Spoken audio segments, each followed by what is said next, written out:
Owl Moon by Jane Yolen, narrated with love by Aunt Jody.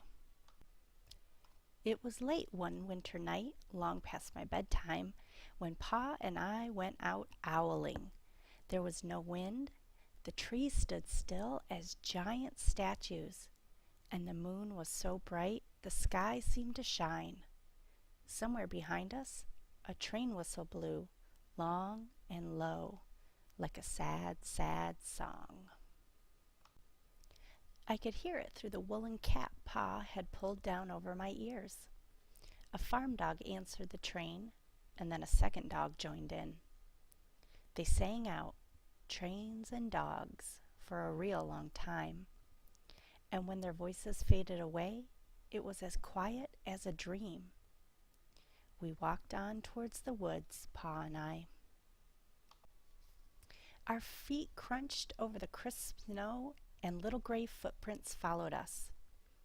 Pa made a long shadow, but mine was short and round. I had to run after him every now and then to keep up, and my short, round shadow bumped after me. But I never called out. If you go owling, you have to be quiet. That's what Pa always says. I had been waiting to go owling with Pa for a long, long time. We reached the line of pine trees, black and pointy against the sky, and Pa held up his hand. I stopped right where I was and waited. He looked up, as if searching the stars, as if reading a map up there. The moon made his face into a silver mask.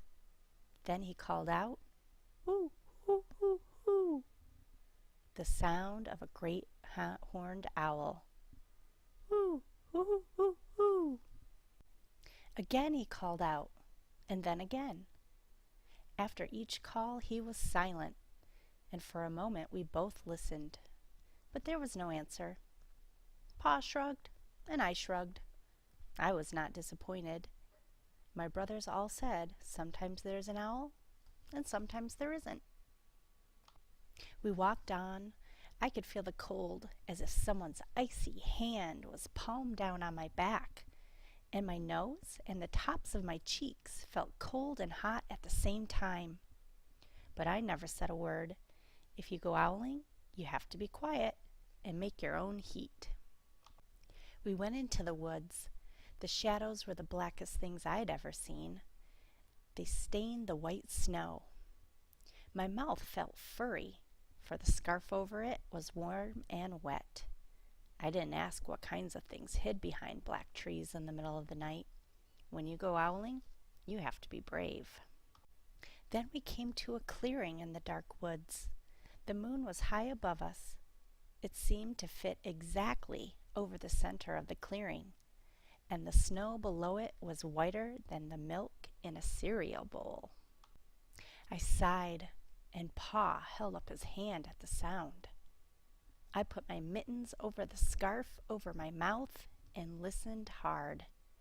And then Pa called, "Woo, woo, woo, woo, woo, woo, woo." I listened, and I looked so hard my ears hurt and my eyes got cloudy with the cold. Pa raised his face to call out again, but before he could open his mouth, an echo came threading its way through the trees. "Woo, woo, woo, woo, woo." Pa almost smiled. Then he called back, "Woo, woo, woo, woo, woo," just as if he and the owl were talking about supper or about the woods or the moon or the cold.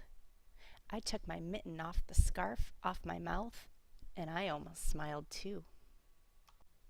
The owl's call came closer, from high up in the trees on the edge of the meadow. Nothing in the meadow moved.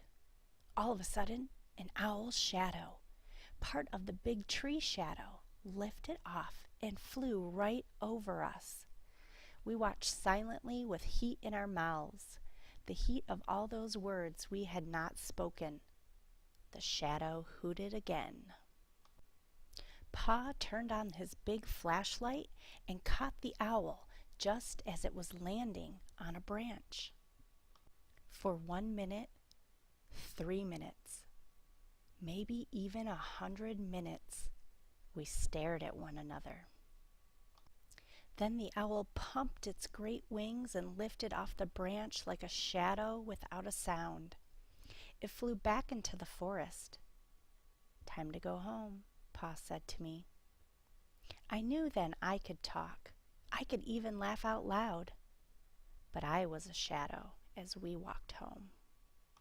When you go owling, you don't need words, or warm, or anything but hope. That's what Pa says.